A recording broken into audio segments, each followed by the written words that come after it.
La Méditerranée et le monde, 15e, 16e siècle. C'est le sujet que j'ai choisi. Je l'ai choisi parce que je suis historien de l'Italie du 15e siècle et qu'à partir de l'Italie du 15e siècle, j'ai, il y a bientôt 10 ans, dirigé une histoire du monde au 15e siècle. Au 15e siècle, le monde, il se globalise à partir de la Méditerranée, mais il s'échappe de la Méditerranée. Ce qu'on appelle la mondialisation, c'est l'occidentalisation du monde. Du 15e au 16e siècle, c'est le grand élan qui, depuis cette façade de l'Eurasie, ce Finistère de l'Europe, qu'est le Portugal, se jette vers l'immensité océanique. Si bien qu'on a l'impression que la mondialisation tourne le dos à la Méditerranée. C'était l'idée de Fernand Braudel, parce que quand on pense à la Méditerranée au XVIe siècle, inévitablement, on pense, quand on est historienne et historien, à cette grande œuvre qui est au fond un classique de l'histoire globale, de l'histoire connectée, on peut l'appeler de différentes manières aujourd'hui, mais enfin, en tout cas d'une histoire de grand large, une histoire qui ouvre grand les fenêtres à l'aventure, à l'imagination, la Méditerranée au temps de Philippe II. Ce que croyait Fernand Braudel, c'est que de l'aventure de Christophe Colomb et de ce qu'on appelle la découverte de l'Amérique, mais qui est en fait la capture par les Européens du continent américain, 1492, et la bataille de Lépante, de l'un à l'autre, eh bien, au fond, ce qui se joue dans l'histoire du monde, c'est un grand basculement de la Méditerranée à l'Atlantique, et que la mondialisation ne sera pas méditerranéenne. C'est cette question que je voudrais poser et discuter. Et comment la poser, comment discuter cette question? Qu'est-ce que la Méditerranée dans le monde du 15e, 16e siècle? Pour réfléchir à ça, il faut d'abord se demander ce qu'est le monde. Depuis la mondialisation, nous entendons par monde le globe. Nous pensons que la Terre est une communauté de destin, de danger pour l'humanité tout entière. Mais considérer que le monde, c'est la Terre, c'est un effet de la mondialisation. En réalité, avant la mondialisation, il y a des mondes qui sont connectés entre eux, mais d'une certaine manière séparés. Et la Méditerranée est son propre monde.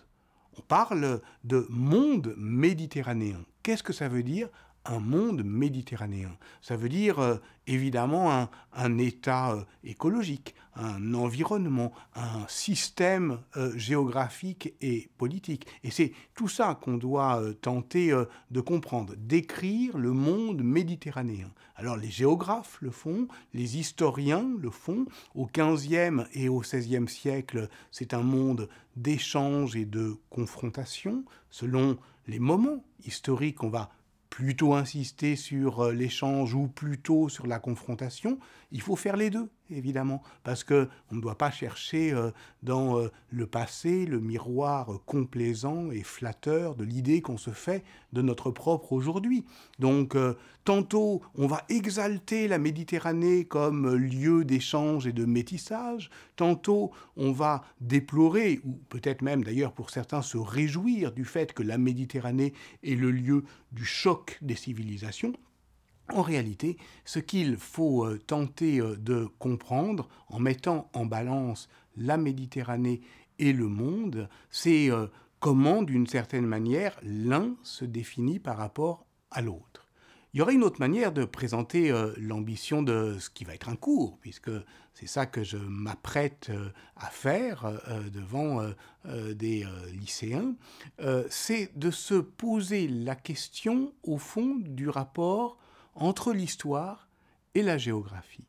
Encore une fois, il faut revenir à cette grande œuvre de Fernand Braudel, la Méditerranée et le monde méditerranéen, au temps de Philippe II, qui est une histoire qui commence par la géographie, qui commence par un tableau géographique, et on sait ce que fait Braudel avec l'histoire. Il commence par la disposer de manière immobile et stable, et puis il la fait bouger par quelques effets de structure, et finalement s'élancer dans la conjoncture. Donc, si on lit les fameuses trois durées, la longue durée, la moyenne durée, la courte et soudaine durée de l'événement de Braudel, alors on aurait effectivement, sur le modèle d'ailleurs maritime, c'est-à-dire les hauts fonds, la vague et l'écume, sur le modèle maritime, on a une idée de ce qu'est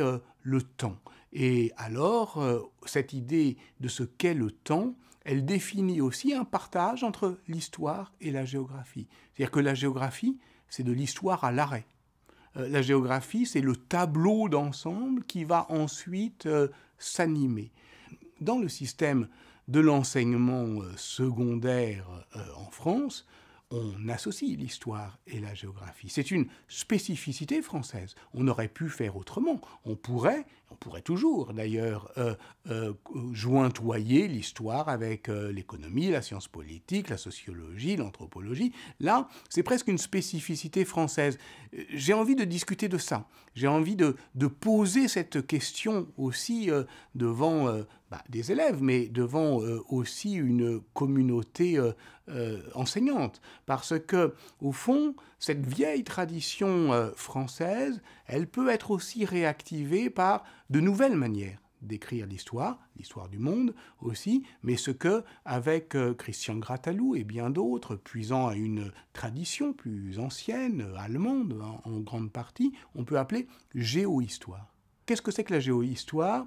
C'est la tentative de faire entre l'histoire et la géographie, pas simplement un mariage de raison, comme l'histoire institutionnelle de l'école depuis la Troisième République nous a appris, en tout cas en France, à le penser, mais on va dire un mariage d'amour.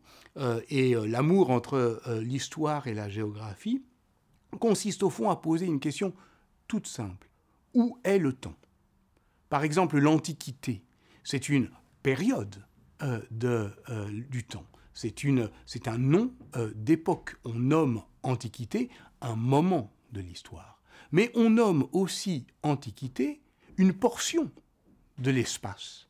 Et donc, la question de la géohistoire, c'est où est l'Antiquité? Eh bien, l'Antiquité, elle est dans le monde romain. Mais ce monde romain, ou gréco-romain, il est méditerranéen. Donc, raisonner en monde, c'est au fond conjoindre l'espace et le temps dans une dimension géohistorique. Et l'ambition finalement de cette réflexion sur le monde et la Méditerranée au XVe et au XVIe siècle, ou la Méditerranée et le monde au XVe et XVIe siècle, puisque les deux, on l'a compris, s'entendent et se voient en miroir, eh bien, c'est non seulement de raconter une histoire, mais aussi d'expliquer aux élèves comment les historiennes et les historiens aujourd'hui racontent l'histoire.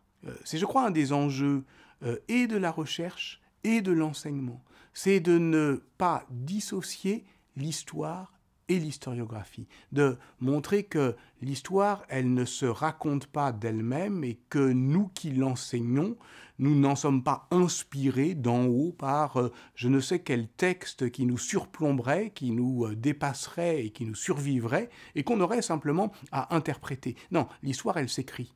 Et elle s'écrit depuis un certain lieu et à une certaine époque. Et que cette question du point de vue, c'est ce qu'on appelle l'historiographie. Et c'est pourquoi, effectivement, l'histoire et la géographie, c'est de l'espace, c'est du lieu, mais c'est aussi des problèmes. Dans la Méditerranée et le monde, la conjonction de coordination, apparemment simple et neutre, et fait problème. Est-ce que c'est la Méditerranée dans le monde? Est-ce que c'est la Méditerranée comme un monde? Est-ce que le monde va se construire face à la Méditerranée en lui tournant le dos, malgré elle? Et aujourd'hui encore, qu'est-ce que notre monde a à faire avec la Méditerranée et en quoi la Méditerranée peut être un laboratoire des problèmes du monde. C'est tout cela, au fond, que le sujet nous invite à penser ensemble.